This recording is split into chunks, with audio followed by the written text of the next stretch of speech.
Hey everybody, I am in my hotel room in the Hilton in Anaheim, California. It's Dr. Gold with Dr. Gold's Optimal Living Institute. I just want to do a fun, relaxing yoga class, share that with you today. So come join me. Let's take a nice deep breath in. Inhale. Exhale. Let's do that again. Deep breath in. Good. Exhale. Good. We're going to open up the heart. Oh, feel a nice little gentle twist here. Ooh, that feels good. The other way. Good. We're going to just gently reach up and over. Big smile. Let's welcome the day with some beauty in our hearts, some loveliness. Thinking of something wonderful right now. Deep breath in. I'm attending a hormone seminar. It's on bioidentical hormones, and just grateful for the speakers for having a live event, which is wonderful. They did call us, so there was an option to do it on Zoom, but I just wanted to be in person, connecting with my comrades, with my peers, with other holistic doctors. It's such a nice way to learn from one another, and you can ask questions, which is also really good. Yes, of course you could do this online as well, but I was just fortunate, blessed that I had this option, and I wanted to get away too. It's nice to just kind of be on my own, do some reading, catch up on that, go for a run. I'm back on the road again, just did 5 miles yesterday, so I'm working back up. It's a little frustrating. I had an injury to my calf muscle, and I was focusing on the injury, which just does not work. If you have an injury, you got to focus on healing, getting better. The same with relaxation. To relax, you got to focus on letting go, bringing in joy, things that help you relax, instead of focusing on what you don't want or stress yourself up about relaxing. I have to relax, and then you get all worried about that. So remember what's happening in your body through the relaxation response. We are stimulating the prefrontal cortex. We're opening up our airways, so more oxygen. So that's why we're trying to breathe through our bellies. Diaphragmatic or belly breath allows the belly to move, more oxygen to the brain. And it can divert the blood away from the reptilian brain, which is our primitive brain. That's where we get a lot of emotions. We react, respond, and it served us prehistorically when we were running away from the lions.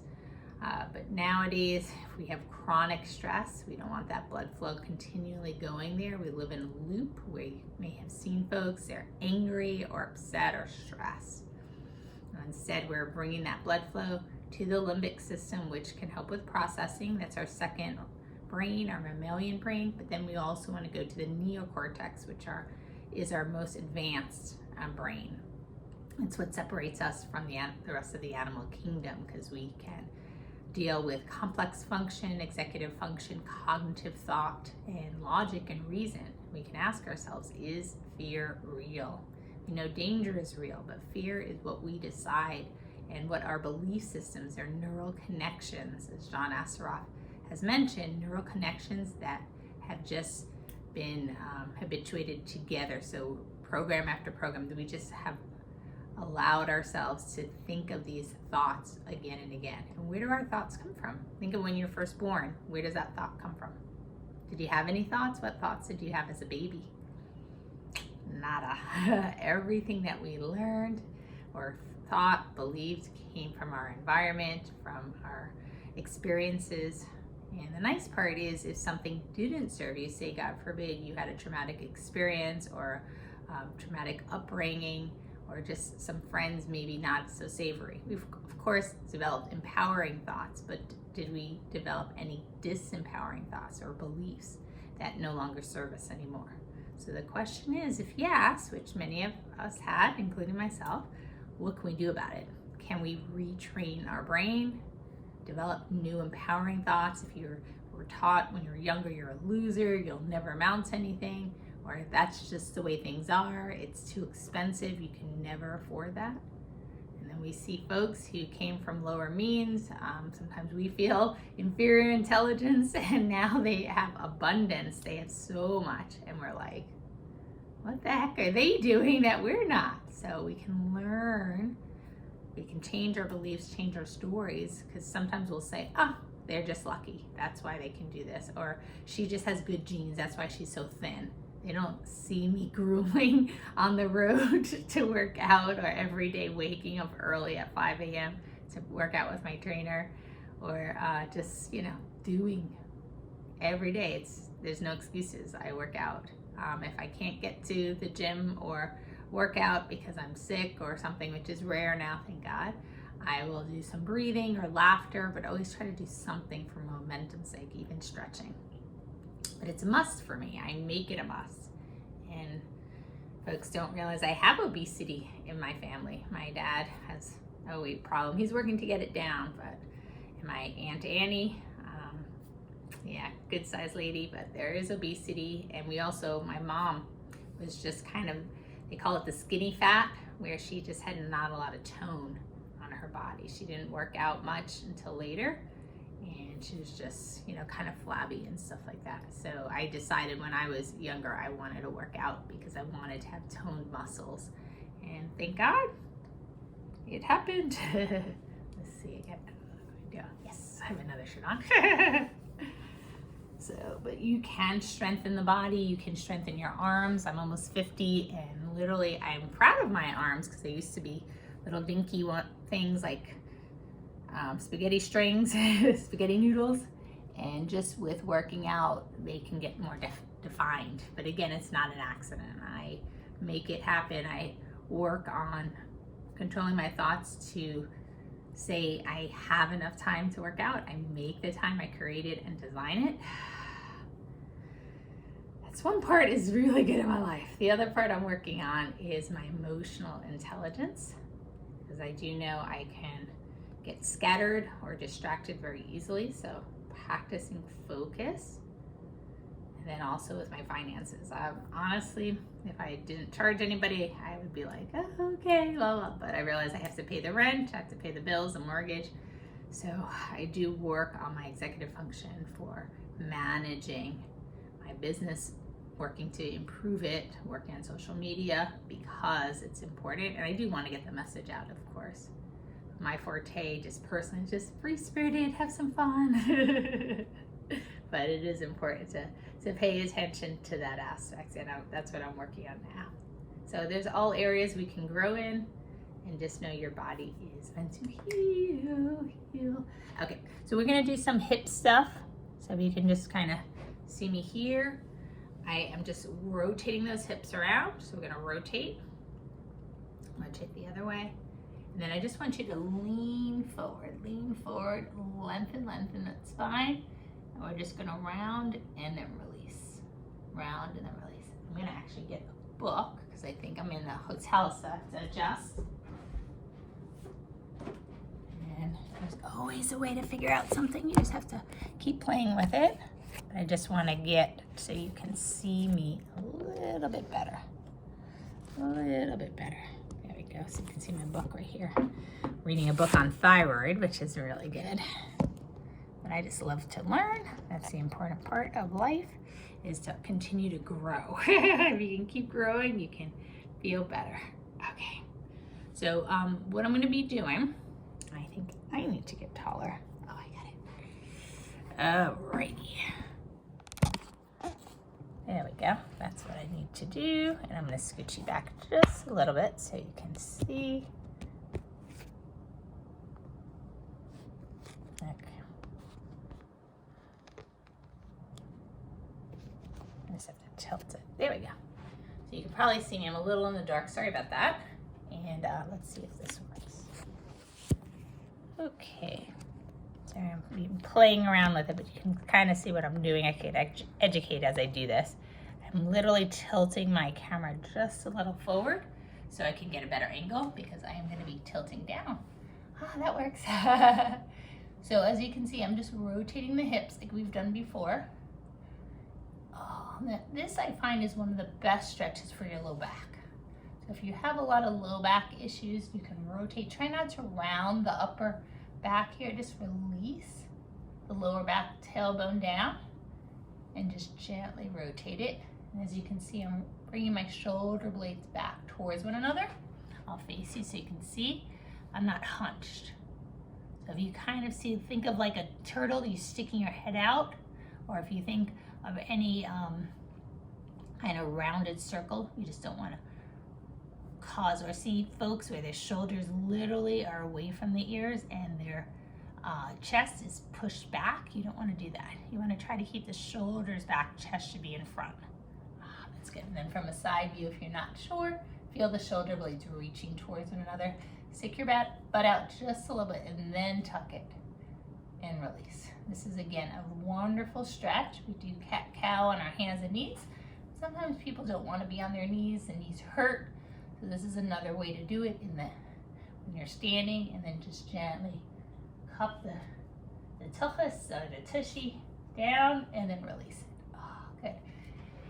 And it was just Rosh Hashanah, the new year. So I want you to think of, when we start a new year, it's new beginnings, and it is also an auspicious time. I am from New York, so with 9/11 upon us, it's just, I remember where I was during 9/11. Do you know where you were? It's just like when JFK got assassinated. I wasn't alive during that time, but just thinking about, what I was doing. I was actually in residency in Galveston, Texas, and I remember watching the news and just seeing one of the first airplane go into the World Trade Center, and it looked so small, so I thought it was lost or something happened by accident. And I called my husband, he was my boyfriend at the time, and he just thought I was crazy. He's like, no, you might be seeing things, or let me turn on the news and double check what you're saying. And then he said, oh my God. Then we both saw the second airplane go in, and we were like, okay, this is no accident. And we were just freaking out because most of my family is in New York. We're just releasing those hips here. Oh, it feels so good. And I called and just said, checking, but all the lines were jammed because I'm sure everybody else was calling. But thank God we found out most of our family members were fine. We did have a family member who perished in the World Trade Center tragedy, and I know so many folks who went to a wedding, and he actually had friends working in that in the World Trade Center, so he went to so many funerals. It was but what we have to remember too is just the aftermath. One thing my sister said, because she went to volunteer and just give the firefighters coffee, is just people started talking to each other. It was something that the whole experience was shared. It wasn't like it only happened to one person. So afterwards, it seemed that the city turned nice. They were talking to each other, smiling, in the sense of just that they were friendly. Doesn't mean they were happy. Of course, it was scary times, but it was just so nice to see people talking, to stopping. Usually this is the city that never sleeps, so everybody's in a rush. All right, we're gonna stand up a little bit. Oh, that feels so good. Okay, and I just want you to tilt the hip, and just reach all the way over. Oh, that feels good. And then tilt over to the other side. Oh, that feels good too. Ooh, I'm back. It's definitely stretching. Now, it's amazing to me. I go to a holistic conference, and literally they have chairs. There's no balls to sit on. I know I could bring my own ball, but it was on the airplane. I'm sure there's one that you can blow up. I don't know, or I could just buy one. But it's just so interesting. Most people are sitting, and to sit for prolonged periods of time, not really good on our backs. So I did see some folks, not many.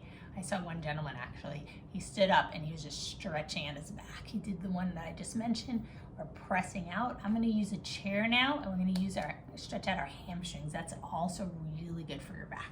And then we'll conclude. So remember with these poses, I know we had a few minutes where I was just trying to figure out the movements, or just where the camera should go. So here's another one. There. Okay, I can get it back, but the forward part seems a little, get there. Okay, I'm gonna just show it to you. So, with the leg, I just have it lifted up. Okay, and this is actually, again, one of my favorite stretches. Why? Because you're stretching hamstrings. Anytime you can lift and point that foot up. So I know I'm wearing some socks, so that's okay. I'm just lifting. Let me take off the socks. This is just a wonderful stretch. You could do this. So what I like to do is bend the knee, and I just rest my hand and my forearm on the thigh and just open up that leg. So if you can just gently press, my foot is about 45 degree angle, and just press and open. Oh, it feels so good. Yeah, you could do it. Let's go to the other side. And remember, whatever you do on one side, you always want to do on the other side. So again, we're not in my optimal conditions, but we're making it work. You can do this when you are traveling at a hotel, if you're visiting family. And I know during COVID things have changed, so you might be not traveling so much yet. That's okay. But whatever you can do, stretch every day to stretch. Remember, the body will stiffen up. The elastin, which is a protein materials in our body, can wane or reduce if we don't use it. So use it or lose it. Our bodies will change anyway. We're gonna adjust, even with hormones, as we're learning today. I learned yesterday, and I knew some of this, it's just nice to hear it again, is estrogen, the importance of estrogen. It does go down in women, and if you do not have enough estrogen in your body, things can sag. So we definitely wanna make sure we're getting enough estrogen to support our collagen, our elastin, to allow elasticity. And again, even if it's not just for looks, we don't want it to hurt ourselves either. Okay, so bend those knees open. What I mean by that is everything sagging down. Sometimes there's no muscle tone, so it can keep us forward and more hunched. And if we're more hunched, we're more likely to hurt ourselves because we can fall. We don't have a good tone. So you definitely want to be more upright. All ages, you can work on your posture. You can always improve that. And those muscles, they can continue to get stronger and lengthen with stretching too. So really important. Ooh, I'm bending. There we go. Open up that knee. Ooh, notice that foot. Yeah. Okay. You get my drift. So if you haven't been stretching, go ahead and start. The easiest is do it with me. If you don't have a routine or habit form, just remember, don't overthink it. 5, 4, 3, 2, 1. Yeah, just see something. So every time you stretch, a few seconds, a few minutes, what the guidelines say, about 20 minutes twice a day is a good rule of thumb. So you can do it throughout your day is one option, but I just like to get it done in the morning. So even if you just start with 5-10 minutes a day, that's something, and it's better to stretch than do nothing. But I wouldn't, 1 second, you're not going to see as much benefit. Like, whoosh, I'm done. Give it a little chance to work. Okay, so last thing, we're just gonna work on our shoulders here. So press your hands together, just lengthen, ear to shoulder, gently back, all the way over to the other side. Good, and then just gently turn to one shoulder, reach up, turn to the other shoulder. Ooh, backs of the hands together. Let's release those wrists. That feels so good. Again, you don't have to do a lot, you just have to do something. So if you really are felt it in your back and you really need to stretch out those hamstrings, just stretch out the hamstrings. It's okay to pick one muscle group to work on. Same with working out. It's okay to do some squats. You may say, I don't love squats. That's okay. You're doing it to get better, to feel better. So if there's something that really your body needs, that's more important. Same with food. If you don't like certain foods, it's not about that. It's about nutrition. So your body gets the nutrients it needs so you can function. We were learning about thyroid. Well, I was reading about it. I'm reading out Hashimoto's thyroiditis. They're getting to the root cause of disease. This is the book I'm reading. It's actually really good. Their root cause. So, and she's a pharmacist, Isabella Wentz. So if you're reading, learning about that, she actually had Hashimoto's. She found that she needs zinc, which I tell a lot of my patients, as well as selenium, but to convert from T4 to T3. So with thyroid, we need T3 is the active hormone. So if you're just receiving synthroid or levothyroxine and you don't convert, you may not be feeling better. So that is, and also if you do get the Armour or the West thyroid or nature thyroid. Those are the more natural forms of thyroid, or the compounded version without the fillers. You still need the zinc sometimes. Well, if you're getting the compounded form, you're getting T4, T3. But if you're just getting T4, you don't have enough zinc, you're not going to be able to convert. So really important, making sure you're getting your trace minerals. Sometimes we forget if we're on antidepressants or other medications, including metformin, it can deplete our trace minerals, sometimes B vitamins, sometimes magnesium, which can help us sleep better, can help us relax, give us some energy and focus. And zinc, we know, conversion from T4 to T3, which is the active thyroid hormone. We need that. So you never want to not get the nutrients your body needs, and you don't have to navigate everything yourself. Functional medicine or holistic medical doctor can help you with this. So that's what I do. I am so blessed to have wonderful patients that I can work with, and it's a process. We work to get you well long term, but it's so worth it. You get the energy you desire so you can do the things you want to do, play with your kids, travel, work, and not be in a brain fog, deal with those hot flashes, manage the pain more naturally without the side effects. So there's always something we can figure out, and if you're not getting better, again, I'm happy to always refer if I'm not aware of the best treatments. Of course, I would. That's a nice part with coming to these conferences. You get in touch with people who have been studying this for many years, over many decades. I've been in practice about 20 years, but the person who spoke yesterday, Pam Smith, she's in her 60s, looks great, and she's been in practice for like over 45 years, so it's wonderful. Another nice deep breath in. Yeah, big smile here. I'm gonna do a little laughter, ha ha ha. And what we're doing with the laughter too is bypassing the primitive brain. So remember, when blood flow goes there, that's the stress response. And that, again, was developed centuries ago because it was our body's way of dealing with the reactionary response, the stress response. So if, God forbid, there was a tiger, you don't want to think, oh, should I run or not? You just go, and your blood flow is going to your legs. It's increasing your heart rate, your blood sugar, so you can get away, you can survive. And unfortunately, those mechanisms still, in good part, is that they happen. If, God forbid, there's a fire, we just automatically react, and that's a good thing. But if we're doing it chronically because of traffic or a boss that's driving us crazy, or stress at the job, or maybe it's just with COVID. I mean, so many parameters, you're totally zoomed out, just dealing with the kids, relationship issues, or finances, financial difficulties, or like money stressors. So dealing with that over and over, if we don't divert that blood flow away from the reptilian brain, we can literally just react, and that can hijack our emotions, where we're just feeling so stressed all the time.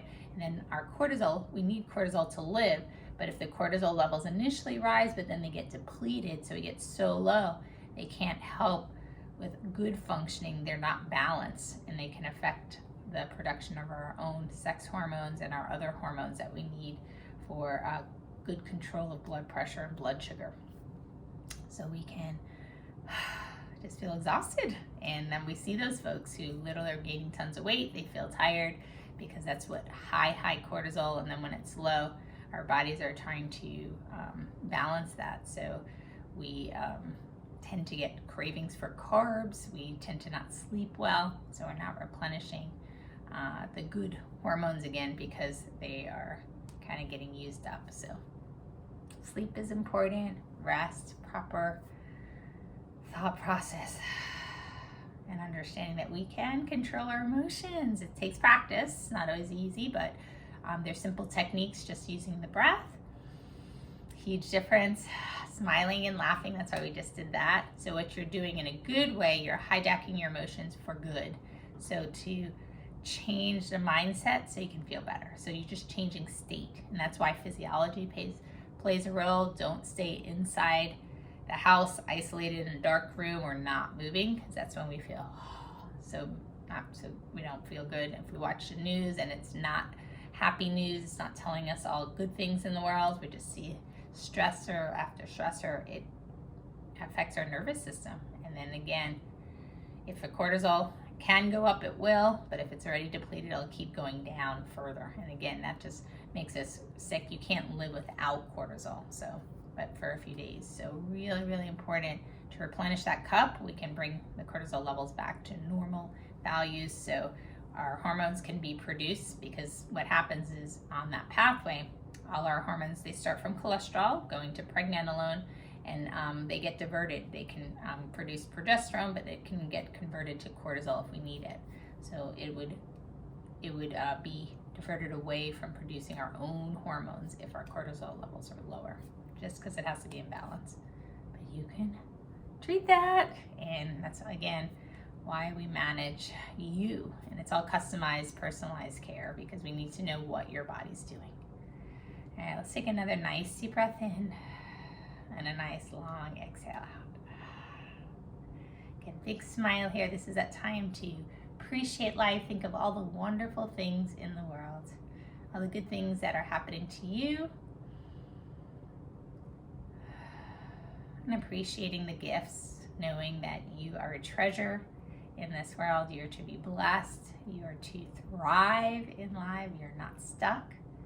You're able to attain your goals, and you can also look at all the accomplishments that you've achieved in this world, all the gifts, and just never giving up. So if we got knocked down a few times, which we will, that's part of life. If we got injured, one thing to recognize too, and Norman Cousins said this too, problems are a gift because they can teach us. They can be a gift if you let them, if you learn what is the message that it's telling us. And we all have problems. The only people who don't have problems, you got it, the people in the graveyard. So, if there's no problems, you're probably not looking hard enough, or you're just being status quo, or you might be calling them challenges, or just like, everything's hunky-dory, not really thinking about it. But if you're really challenging, you're growing. If you have a business, you're gonna have some problems. If you are really working to get your marriage to that next level, there's gonna be some problems there. We're never like eye to eye all the time. And people who tell me, I've been married for this long time and I've never fought with my spouse, I'm like, seriously? Never? Like, that might be a red flag for me. I'd be like, so what are you guys doing? Now, yeah, you can, there may be couples like that, of course.